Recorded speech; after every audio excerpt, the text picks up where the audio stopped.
So hello everyone, आज की video में हम डिस्कस करने वाले हैं that what are the remedies available on non registration of FIR. इसके साथ ही हम डिस्कस करेंगे एक landmark case on mandatory registration of FIR और साथ ही हम ये भी डिस्कस करेंगे कि जब एक ही मैटर से रिलेटेड मल्टीपल या सेकेंड एफआईआर रजिस्टर होती है तब कॉन्सिक्वेंसेस क्या होते हैं। अब हम देखते हैं that what are the remedies on non registration of FIR before the police officers. So जब पुलिस आपकी एफआईआर को रजिस्टर नहीं करती है तो आपके पास बेसिकली दो तरह की रेमेडीज होती हैं। हम सीआरपीसी और बीएनएसएस दोनों के ही प्रोविजंस को कंसिडर करने वाले हैं। So the first remedy is the remedy before the SP or the superintendent of police, and the second remedy is remedy before magistrate.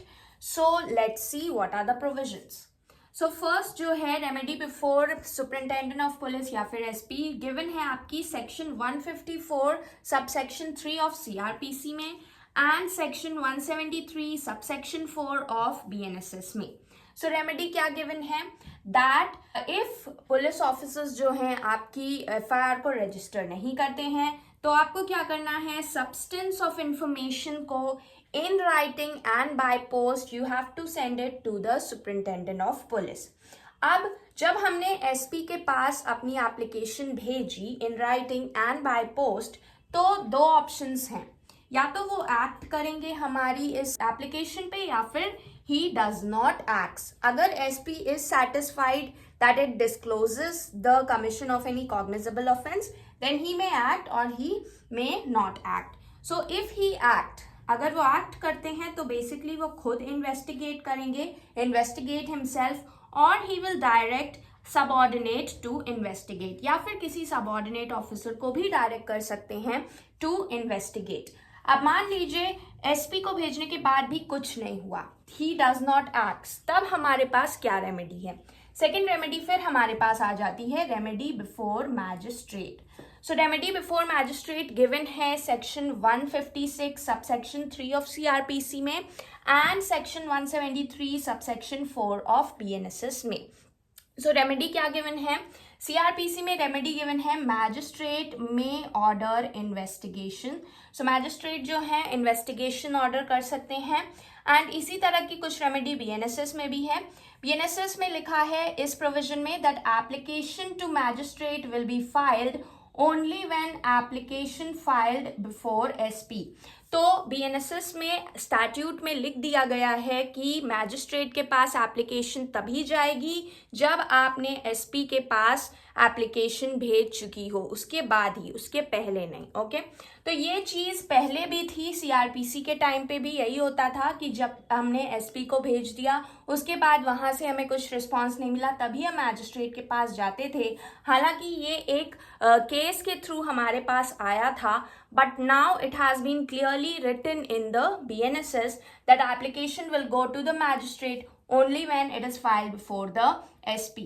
उसके बाद BNSS में हम देख रहे हैं सेक्शन 175 सबसेक्शन 3 में मैजिस्ट्रेट क्या करेंगे, magistrate will consider the application supported by the affidavit. Affidavit के साथ सपोर्टेड एप्लीकेशन आपकी मैजिस्ट्रेट कंसिडर करेंगे and he will make inquiry as he thinks fit and also he will consider any submissions by the police officer। उसके बाद वो order करेंगे investigation.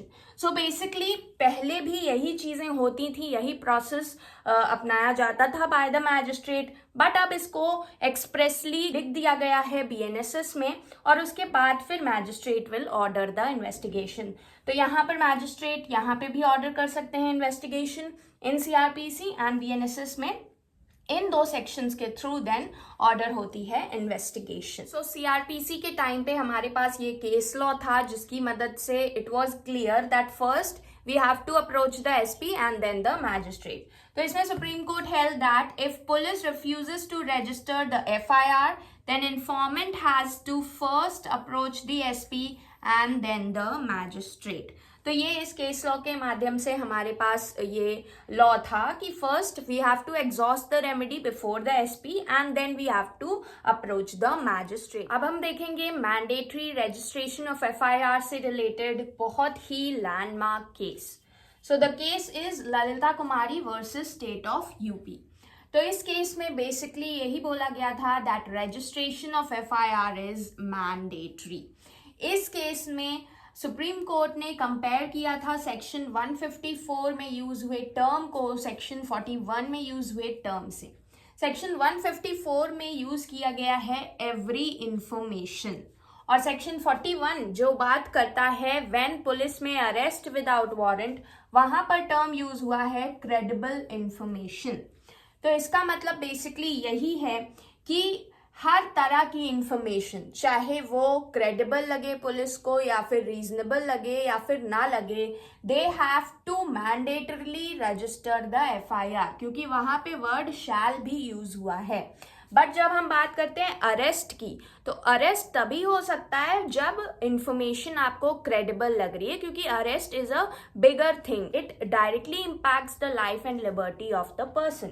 इसलिए registration of FIR तो मैंडेटरी है, क्योंकि वहां पे हर तरह की इंफॉर्मेशन है, कोई भी उसके आगे प्रीफिक्स या सफिक्स नहीं लगा है कि वेदर इंफॉर्मेशन रीजनेबल होनी चाहिए, क्रेडिबल होनी चाहिए। कोई भी तरह की इंफॉर्मेशन को एफआईआर में रजिस्टर करना है, बट यहाँ पर क्रेडिबल इंफॉर्मेशन है, तो you have to check whether the information is credible और नॉट। सो ये हेल्ड किया गया, ऑब्जर्व किया गया by the Supreme Court that registration of FIR is mandatory, but the arrest of the accused after registration of FIR is not mandatory. तो arrest के लिए अलग चीजें देखी जाएंगी, क्रेडिबिलिटी देखी जाएगी और अलग फैक्टर्स देखे जाएंगे, बट रजिस्ट्रेशन मैंडेटरी है, आपको करना ही पड़ेगा।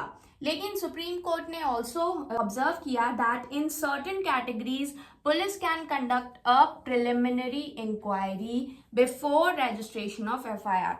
तो 5 तरह की कैटेगरीज बताई सुप्रीम कोर्ट ने, जहां पर ये बोला गया कि यहाँ पर एफआईआर रजिस्टर करने से पहले the police can conduct a preliminary inquiry. वो 5 केसेस किस तरह के हो सकते हैं?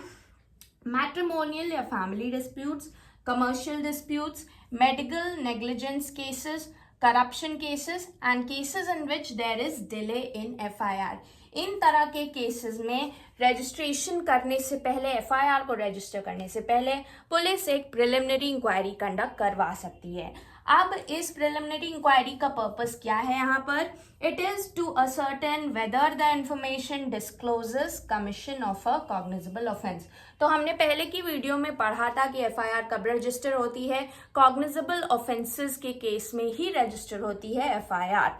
तो इन सारे केसेस में एक प्रिलिमिनरी इंक्वायरी पुलिस इसलिए कंडक्ट कर सकती है रजिस्ट्रेशन के पहले, ताकि वो ये असर्टन कर सके कि ये इंफॉर्मेशन जो हमें मिली है वो डिस्क्लोज करती है कमिशन ऑफ कॉग्निजेबल ऑफेंस को या फिर नहीं। So basically to sum up we'll say that it is mandatory for the police to register the FIR according to the case of Lalita Kumari versus State of UP.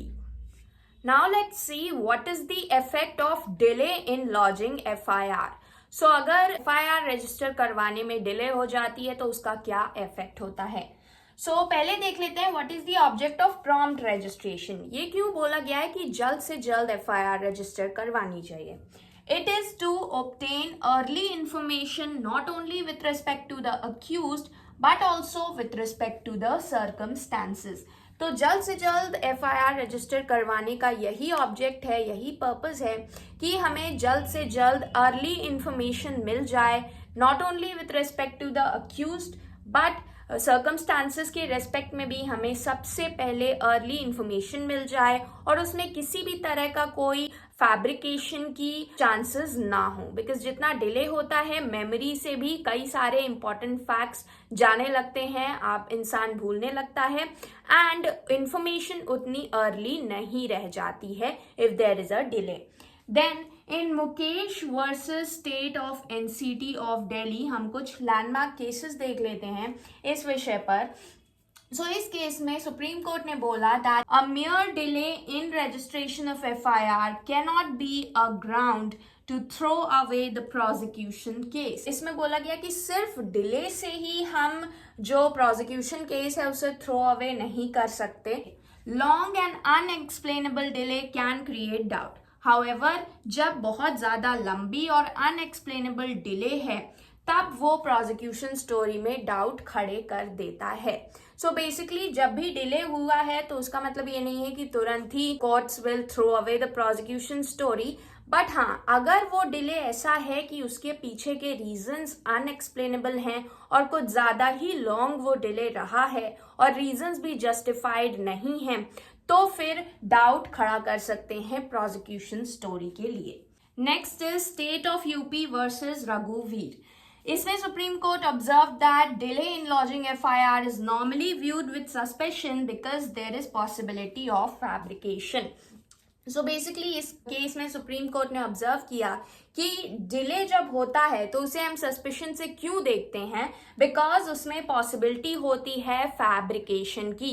सो जितना जल्दी जो person है वो जल्द से जल्द जाके इंफॉर्मेशन अथॉरिटीज तक पहुंचाएगा, उतना कम चांसेस होंगी कि उसमें किसी भी तरह का फैब्रिकेशन हो पाए।